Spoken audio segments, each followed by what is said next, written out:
as a way of introduction, I've been practicing Aikido since 1995 or 6. And I first went to Japan in 2008 after I met Philippe Goutard and Christian Tissier. And it was such a shock for me, culturally and technically, that I decided immediately that I was going to go back and I was going to settle there. So I went back to Ireland, finished my PhD, did what it took to get a visa. It was a working holiday visa the first time. And I made it to Japan at the end of 2009. And I've been there ever since, moving from working holiday to work visa, and then now I'm a permanent resident. What I'd like to talk about today, especially because I'm probably one of the babies of the panel today, and I want to talk about the importance of looking up to your seniors and to establish yourself within a structure of the senpai-kohai relationship. For me, it's absolutely essential.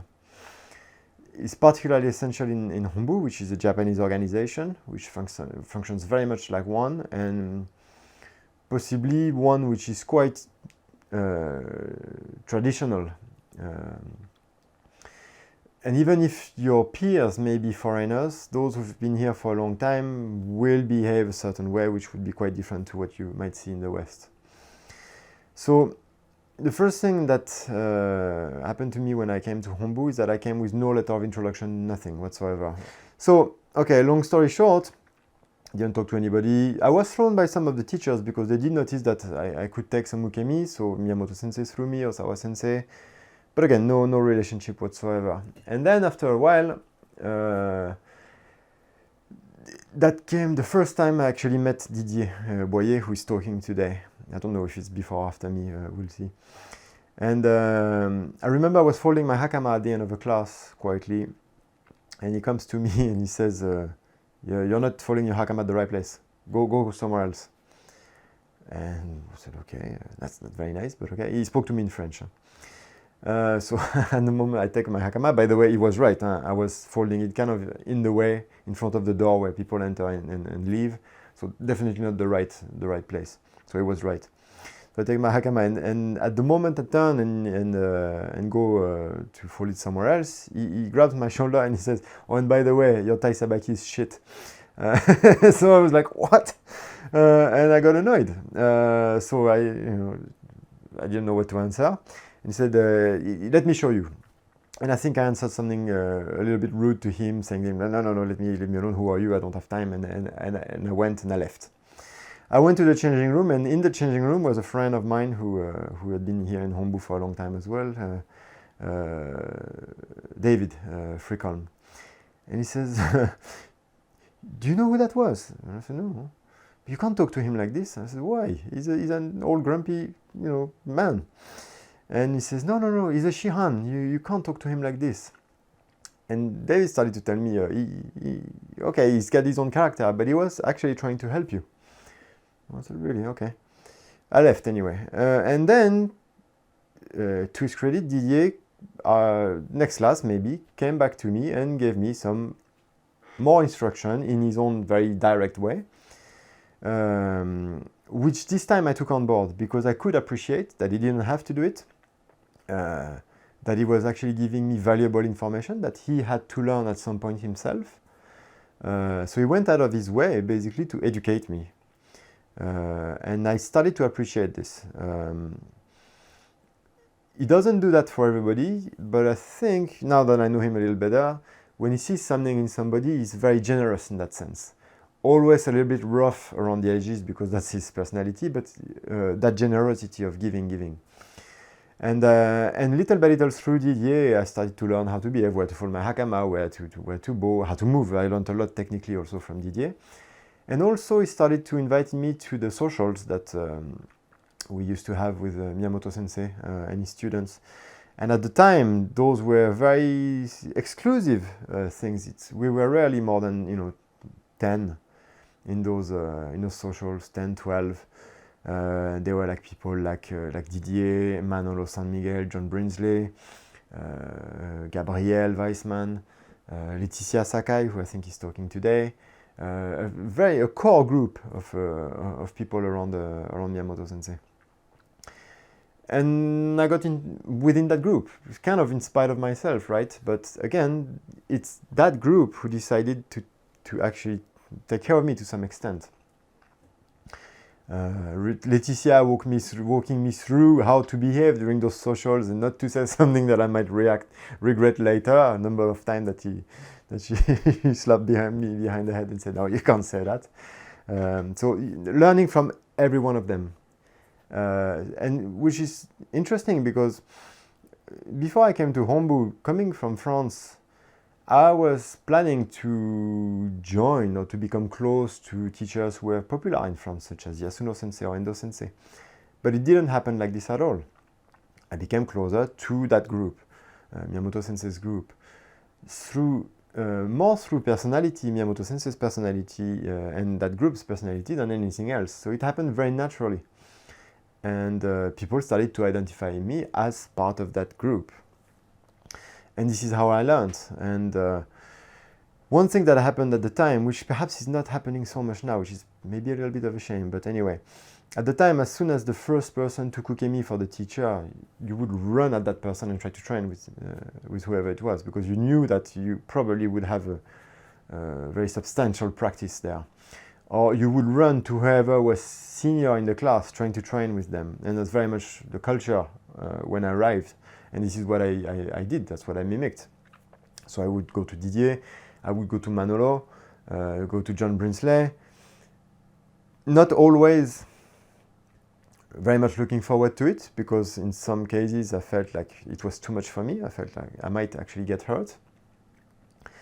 But I thought, if I'm here, I should challenge myself, otherwise what's the point? Why making those efforts, coming to Japan, getting a visa, getting a job, coming to Hombu, and not really train, which is why I really believe still today that it's way more valuable to do 1 hour per day than do 6.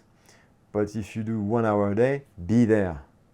Grab the person who's going to challenge you. And if that person who challenges you is a small lady that high, that's the same thing. It is a challenge, but go to the challenge, whatever it is. I see some people who do many classes. That's good, they're here, but they're not really paying attention to what they're doing. And you can see the progress is not actually happening. So at that time, once again, people would challenge themselves, challenge each other. I suffered through trainings with Manolo, with Didier, with John for hours. Sometimes, feeling like, wow, this is a bit too much for me. And eventually, well, you pick up from those people. You learn from those people, almost through osmosis.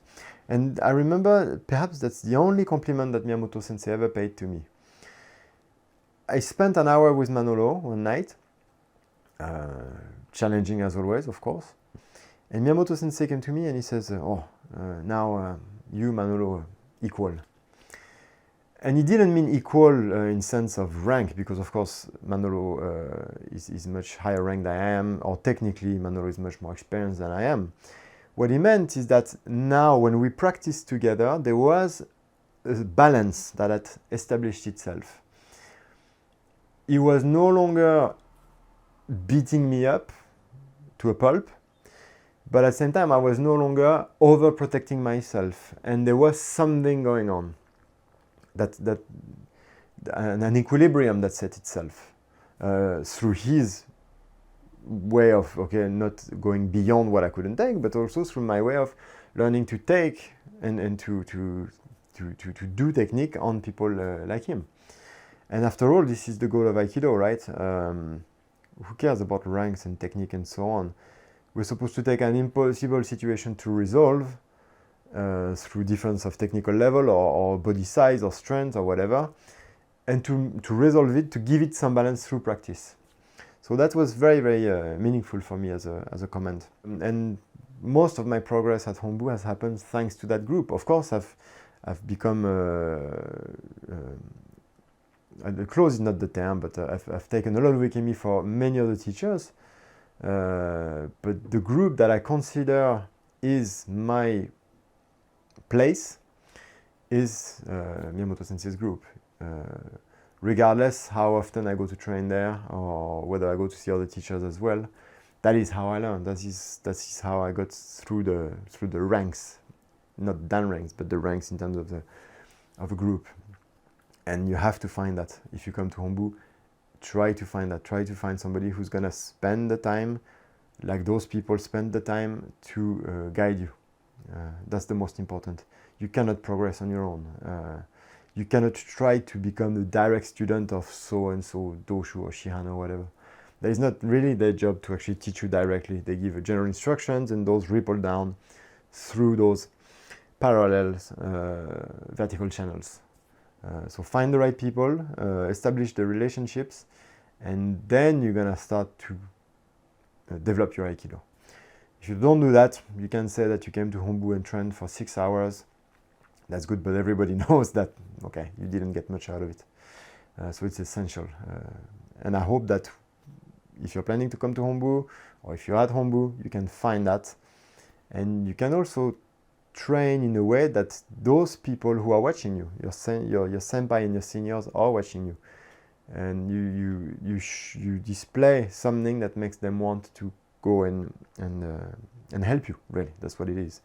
Now, of course, those people are gone. Manolo's gone, Didier is gone, Gaeta is gone, John is gone.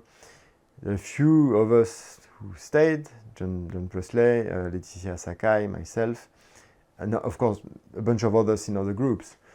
And perhaps it's our responsibility. We need maybe to be a bit more explicit in the sense that, like Didier was to me, in the sense of, in his own way, saying that I will take care of you. Maybe we are not doing the job. I don't know. It's something that I would have loved to discuss with Laetitia and the other people in this panel. But if we could throw around that topic for the discussion, that would be quite nice. Are we doing the job right now? I wouldn't call them kohai, because in many respects that relationship has not yet established itself. But the people who came after us, can they feel that we are actually paying attention to them and trying to guide them? Now there are others who refuse that guidance, and that's perfectly fine, and they usually leave. But if maybe there's something that we need to do as people who are still here, foreigners who are still here. Okay, signing off. Thank you very much, and enjoy the rest of the talks.